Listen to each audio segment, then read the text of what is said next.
মাদ্রাসার কালেঙ্গা নুরানিয়া কওমি মাদ্রাসার সম্মানিত মুহতামিম হুজুর হযরত মাওলানা আবিদুর রহমান হুজুর, উনি যদি ক্ষমতায় আসে, সামনে উনি যদি ক্ষমতায় আসে, উনি কি আমাকে মেরে ফেলার নাম রাজনীতি? যে আপনার সাথে আমার আকীদার মিল না, আপনাকে মেরে ফেলবো? ওয়াজ মাহফিল, দলিল দিলার ব্যাপার, এটা ভিন্ন জিনিস।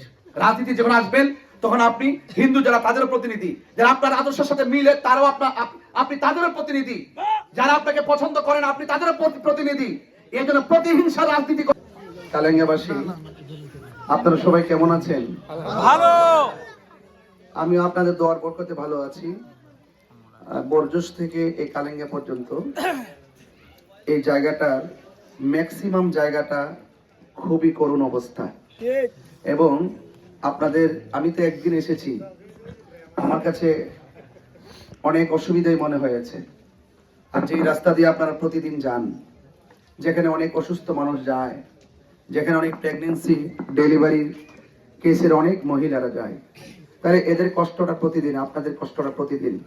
আমার মনে হয় আপনারা সব সময় এলাকাবাসী অনেক আগ্রহ করে করে আপনারা আপনাদের ভোট দিয়েছেন, দেন নাই? আপনারা দিয়েছেন। কিন্তু আপনারা এটাও দেখেছেন, এটাও শুনেছেন যে যখনই নির্বাচন আসে, আইসায় যে আমি যেমনি বক্তব্য দিচ্ছি না, এভাবে বক্তব্য দিয়ে দিয়ে রাস্তা একবারে হাই রোড করে দিব, একদম ভিআইপি রোড করে দিব, এরকম অনেকে বলে না? এগুলো আপনারা শুনতে শুনতে অভ্যস্ত। বিনিময়ে যখন আপনারা ওই সমস্ত আশ্বাসের কাছে যখন বিশ্বাস হারাই ফেলছেন, আমি জানি আমিও যদি এগুলো বলি আপনারা আমার কাছেও বিশ্বাস হারাই ফেলবেন। এজন্য আমি আপনাকে বড় আশ্বাস দিব না। বিগত দিনে অনেক আশ্বাস শুনেছেন, আশ্বাসের সাথে বিশ্বাস আপনারা পান নাই, এই জন্য এই বক্তব্যগুলো আপনাদের কাছে হালকা মনে হয়। এই জন্য আমি আপনাদের কাছে বড় আশ্বাস দিব না। আমি চাই আপনারা কি বলেন, আসন্ন ত্রয়োদশ জাতীয় সংসদ নির্বাচনে এই যে হবিগঞ্জ ৪ চোনারগড় মাধবপুর আসন থেকে আমাকে মোমবাতি প্রতীকে মনোনয়ন দেওয়া হয়েছে। আগামী 12ই ফেব্রুয়ারি নির্বাচন অনুষ্ঠিত হবে। কে পাস করবে, কে ফেল করবে, আল্লাহ পাক সিদ্ধান্ত নেবেন। কথা কন, ঠিক কিনা? বান্দার কোনো হাত আছে? বান্দা চেষ্টা করবে। দেওয়ার মালিক কে? আল্লাহ। বলেন, দেওয়ার মালিক কে? আল্লাহ। ক্ষমতা দেয় কে? আল্লাহ। আবার নেয় কে? আল্লাহ। ইজ্জত দেয় কে? আল্লাহ। অপমানিত করে কে? আল্লাহ। সম্পদ দেয় কে? আল্লাহ। নেয় কে? আল্লাহ। এটাই হলো আমাদের আকীদা। দেওয়ার মালিক যিনি, নেওয়ার মালিক তিনি, হায়াতের মালিক যিনি, মৌতের মালিক তিনি। যদি উপরওয়ালা যদি আমাকে যদি আপনাদের এই আসন থেকে যদি কবুল করে, আমি পরিষ্কার করে বলতে চাই, যদি উপরওয়ালা আমাকে এই সংসদ সদস্য বা এমপি হিসেবে কবুল করে, আমি আশা করব, আশ্বাস দিয়ে নয়, কাজটা, এই রাস্তার কাজটা করে দিয়ে আপনাদের মনের ঘরে বিশ্বাস স্থাপন করতে চাই। তাইলে আমি চলে গেল আপনারা বলবেন, যদি আল্লাহ আমাকে দয়া করে, আপনারা বলবেন যে না, একজন হুজুর আসছিলেন, আমরা প্রথম কেমন কেমন যে মনে করছিলাম, আমি এমন কিছু করে যেতে চাই এই হবিগঞ্জ যেমন চোনারগড় মাধবপুর এই 4 আসনের জন্য, যেন আমি মরে গেল আপনারা বলেন যে আমরা কেমন যেন ভাবছিলাম, লোকটা যা করে গেছে ইতিহাস করে গেছে। এটা আমি এই জন্য বড় আশ্বাস দিব না। আপনাদের শিক্ষা, আপনাদের স্বাস্থ্য চিকিৎসা, আপনাদের অবকাঠামো উন্নয়ন, এই 3টা জায়গা আমি গুরুত্ব দিছি। কারণ রাস্তা, শিক্ষা যে যেখানে থাকবে, শিক্ষাই জাতির মেরুদণ্ড। শিক্ষা যে এলাকায় থাকবে, এই এলাকার মানুষ উন্নত তত বেশি হবে। কিন্তু শিক্ষা করতে গেলেও যোগাযোগ ব্যবস্থা খুব প্রয়োজন। যোগাযোগ ব্যবস্থা যদি থাকে, এখানে অনেক ধরনের বিনিয়োগ হবে, অনেক ধরনের ব্যবসায়ীরা আসবে। আপনারা চোখের পলকে যে টাইমটা আপনার লাগে, প্রায় 2 ঘন্টা 2.5 ঘন্টা লাগে চোনারগড় যাইতে, এই যে কষ্ট অনেক জায়গায় অনেকাংশে আপনারা করেন, এই যে কষ্টগুলো করেন, অনেক সময় বৃষ্টি বাদলায় সময় তো আরো ডাবল লাগে। কিন্তু আপনাদের এই জায়গা যদি সমাধান হয়ে যায়, তাহলে আপনারা অনায়াসে সময়কেও কাজে লাগাতে পারবেন। আপনারা আপনাদের এলাকায় মানুষের আন্তরিকতা এবং আপনাদের এলাকায় মানুষের বিনিয়োগ, আপনাদের এলাকায় মানুষের আগ্রহ তত বেশি জন্ম হবে। কথা বলেন, ঠিক কিনা? এই জন্য আমি আপনাদের খেদমতে আরজ করব, আপনারা আমার জন্য দোয়া করবেন এবং আপনারা আমাকে, যারা অন্য ধর্মে যারা আছেন তারা আশীর্বাদ করবেন। এবং আমি চাই ধর্ম, বর্ণ, দল, মত নির্বিশেষে ইসলামী মূল্যবোধের আলোকে কিছু মানুষ যদি সংসদে যায়, আমার মনে হয়, আমার মন বলতেছে, এই দেখেন রাজনীতি যারা করে, একদল ক্ষমতায় আসলে আরেক দল করে ফিরা ইচ্ছা মতে, এ ঘুমাইতে পারতো না, এবারই থাকতে পারতো না, এর ধর, এর মারতে হইব, এ আমার বিরুদ্ধে রাজনীতি করে।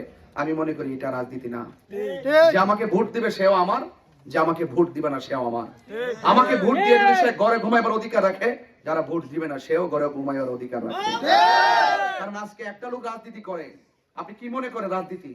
একটা লোক রাজনীতি করে, সে একটা দল করেছে, মানলাম করলো, আপনি একটা দল করেছেন করলো, এক একজন এক একটা পার্টি করবে, আমার ইসলামী ফ্রন্ট একজন করবে, একটা পার্টি একজন করে কি না?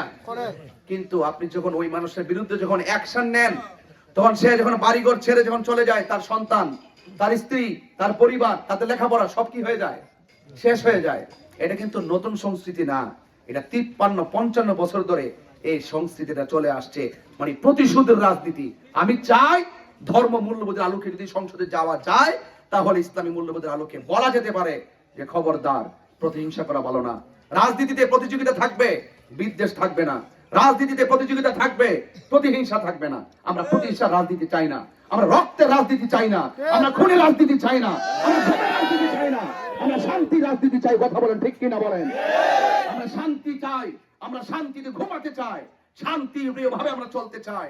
আমার সন্তান আদর্শ নিয়ে বেঁচে থাকবে, আমার সন্তান শান্তিতে বেঁচে থাকবে, আমার সন্তান মাথা উঁচু করে দাঁড়িয়ে বলবে আমি বাংলাদেশী, আমার সন্তান মাথা উঁচু করে দাঁড়িয়ে বলবে আমি ইমানদার। আমার ছেলে, আপনার সন্তান মাথা উঁচু করে বলবে না, বেইনসাফি করা যাবে না, ইনসাফের রাজনীতি করতে হবে। আপনি আমাকে ভোট দিলে আপনি এক কাকিদার হতে পারেন।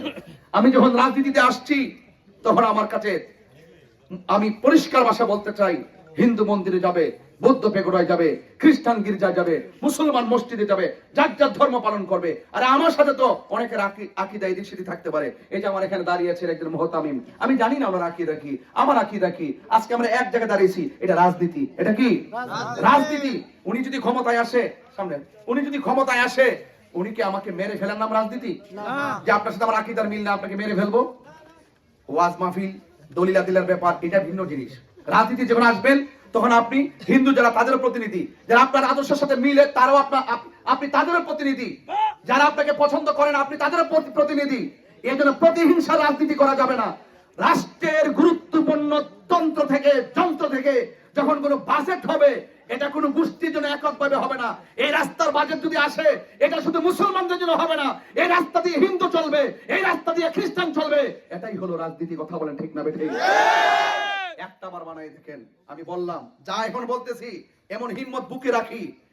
আমি পরিষ্কার ভাষায় বললাম, যারা এই জনগণের টাকা মেরে বিদেশে পাচার করে, ওই সমস্ত পাচারকারীর ঘুম হারাম করে দেওয়া হবে। এই দেশের সম্পদ যতগুলো টাকা পাচার হয়েছে, এইভাবে পাচার করা যাবে না। এটা আমাদের দেশের সম্পদ। প্রয়োজন আপনি বিদেশে টাকা পাচার না করে এই দেশে কর্মসংস্থান করেন, আপনি শিল্পায়ন গড়ে তুলেন, আপনি বিভিন্ন ফ্যাক্টরি গড়ে তুলেন, দেখবেন আপনি পর্যটন কেন্দ্র গড়ে তুলেন, দেখবেন এর দ্বারা আমার দেশ উন্নতি হবে, দেশের মানুষ উন্নতি হবে। আরে ভাই, আপনি কোটি কোটি টাকা বাইরে পাঠিয়ে দিলে আমার দেশের কি হইলো? আমার দেশের কি হইলো? এটা আমি মনে করেছি। অনেকে বলেন, আমি এখানে কালেঙ্গা তো আমি কখনো আসি না আজকে, কিন্তু অনেকে বলেন কি জানেন, তাহির হুজুর ওয়াজ করতে, ওয়াজই তো ভালো ছিল, রাজনীতিতে কেন আসলো? হুজুর রাজনীতি কি দরকার? এই কথাগুলো ম্যাক্সিমাম দুর্নীতিবাজ যারা হেরা কয়, যারা চাঁদাবাজি করে হেরা কয়, যারা দুর্নীতি করে, যারা লুট করে তারা কয়, যারা দেশের টাকা পাচার করে তারা কয়। কেন কয় জানেন? কারণ ধর্মীয় মূল্যবোধের জায়গায় যখন রাষ্ট্রযন্ত্রের গুরুত্বপূর্ণ জায়গায় যাবে, তখন ওই দুর্নীতিবাজরা মাইরা খাওয়ার স্বপ্ন দেখতে পারবে না। কথা বলেন ঠিক না বেঠিক? মেরে খাওয়ার স্বপ্ন দেখতে পারবে না। এজন্য উলামায়ে কেরামের ইসলামী মূল্যবোধের আলোকে যদি সংসদে যদি কিছু লোক থাকে, আমার মনে হয় যারা পার্লামেন্ট মেম্বার হবে, তারা একটা অন্যায় করতে গেলে হাজারবার চিন্তা করতে হবে। কারণ আপনার ঘরে যদি জবাবদিহিতা না থাকে, আপনার মেয়েটাও বেপরদা হয়ে যাবে। কি বলেন ঠিক না বলেন? আরে আপনার এই দোকানের ভিতরে যিনি ব্যবসা করতেছেন, এই দোকানটা যদি আপনি ফেলে দিয়ে দোকান খুলে চলে যান, দেখবেন ওই জায়গাতে চোর ঢুকবে, ডাকাত ঢুকবে। ঠিক না ঠিক? তাইলে ওইখানে পাহারাদার লাগবে, জবাবদিহিতা লাগবে। আপনার সন্তানের জবাবদিহিতা না থাকলে আপনার সন্তান নেশাখোর হয়ে যাবে। আপনাকে বলতে হবে, এই রাত্রে কোথায় থেকে আসছস, কার সাথে মিশলি, কোথায় গিয়েছিস, এত রাত আসলি কেন? এর জবাবদিহিতা যেই সংসারে নাই, ওই সন্তান দিয়ে সংসারে বাবা মা কিছু আশা করতে পারে না। এই জন্য সংসদে যেতে হবে। আমি এখানে যতই বড় বড় লেকচার করি, দেশে কিন্তু আইন পাস হবে না, হবে? কিন্তু পার্লামেন্টে যখন যাব, যদি আল্লাহ কবুল করে, পার্লামেন্টে যাওয়ার পরে একজন লোক যদি একটা আইনের বিপরীতে বলে, আমি সেখানে আইনটা প্রণয়নের জন্য কথা বলতে পারবো, এটা রাষ্ট্রীয়ভাবে অ্যাকসেপ্ট হবে। এই জন্য উলামায়ে কেরাম যদি ওখানে উপস্থিত থাকতে পারে, তাহলে যে কোনো ইসলামিক নিয়ম নীতি আছে, রাসূলুল্লাহর বিরুদ্ধে কেউ কথা বললে, বিভিন্ন ধরনের কোরআন সুন্নাহর বিরুদ্ধে কথা বললে, ধর্মীয় মূল্যবোধের বিরুদ্ধে আঘাত করে কথা বললে, আমরা সেখানে প্রতিবাদের দুর্গ করে তুলতে পারবো, রাষ্ট্রীয় আইন গ্রহণ করতে পারবো। কথা বলেন ঠিক কিনা? আমি কথা একটু লম্বাই করে ফেলেছি, কারণ আজকে যেখানে আমার প্রতীক দিয়েছি গতকাল, আজকে আমি এই ইউনিয়নের ভিতরে এসে এখানে মাইক ধরলাম, আর এখানে মাইক ধরলাম না, চামতলিতে মাইক ধরলাম, আবার হিমালয়তে মাইক ধরলাম, আবার এখানে এসে মাইক ধরলাম, কালেঙ্গাতে এসে মাইক ধরলাম। আজকেই আমি মাইকের মাধ্যমে প্রচারণা শুরু করছি, আপনাদের ইউনিয়ন দিয়ে, আপনাদের এলাকা দিয়ে। ইনশাআল্লাহ কথা দিয়ে যাচ্ছি, আজকে যেভাবে দোকানে দোকানে পাইছেন না, এভাবে আপনারা চাষ চলে আমাকে পাবেন, যদি মালিক আমার দয়া করে। আপনি আমাকে ভয় পাবেন না, আমি শাসক হতে আসি নাই, আমি সেবক হতে এসেছি, নিতে আসি নাই, দিতে এসেছি। শুধুমাত্র আপনারা আমাকে দোয়া করবেন। আপনার মহামূল্যবান ভোট জীবনে বহুত দিয়েছেন, এবার একটু দেখেন না কি করি, এবং একটু দেখেন, চিন্তা করেন যে অন্তত পক্ষে না, ইসলামী মূল্যবোধের আলোকে কিছু লোক সংসদে দরকার। আপনারা চেষ্টা করবেন, দোয়া করবেন, ভালো থাকবেন এবং মেহনতি মানুষের পাশে থাকবেন। বিশেষ করে চা শ্রমিক যারা রয়েছেন, তাদের কষ্টের কথা শুনতে শুনতে কান বাড়ি হয়ে গেছে। যদি আল্লাহ পাক আমাকে দয়া করে আর তাদের মুখে হাসি ফোটাতে পারি, তখন হৃদয়টা অনেক আলোকিত হবে, এই প্রত্যাশা করি। চা শ্রমিকদের উত্তরোত্তর উন্নয়ন কামনা করি, মেহনতি মানুষের উত্তরোত্তর উন্নয়ন কামনা করি, এই কালেঙ্গার বাজার ব্যবসায়ীদের ব্যবসায় বরকত কামনা করি। সবাই ভালো থাকুন। জয় হোক মানবতার, জয় হোক মোমবাতি প্রতীকের, জয় হোক মেহনতি মানুষের। ভালো থাকুন কালেঙ্গাবাসী। আবার দেখা হবে, হয়তো অ্যাভেলেবল ভাবে। কতটুকু এই নির্বাচন আগে সময় দিতে পারবো জানি না, কথাগুলো আমানত দিয়ে গেলাম। আপনারা প্রতিদান দেওয়ার চেষ্টা করবেন, মোমবাতি প্রতীকে ভোট দিবেন। মা বোনদেরকে আমার সালাম দিবেন, মা বোনদেরকে বলবেন তিনি যেন ওনারা যেন আমার জন্য নামাজের মুসল্লায় বসে দোয়া করে এবং মোমবাতিতে ভোট দেয়। আসসালামু আলাইকুম ওয়া রাহমাতুল্লাহি ওয়া বারাকাতুহু। বিভিন্ন সবাই যে এক দল করে এমন না, অনেকেই অনেক দল করে। আমি যে ওনার দল করি এমনও না। তবে সবচাইতে বড় কথা হইল, উনি একজন আন্তর্জাতিক বক্তা, একজন বড় আলেম। উনি আসছেন, আমাকে খুশ করছেন।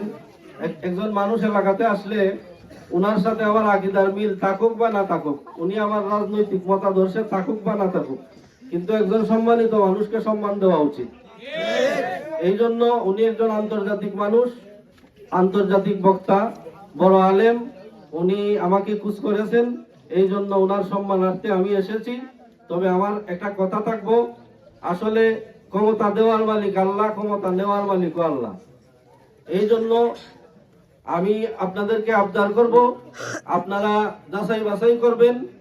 যাচাই বাছাই করে আপনারা যাকে যোগ্য মনে করবেন তাকেই আপনারা ভোট দিবেন।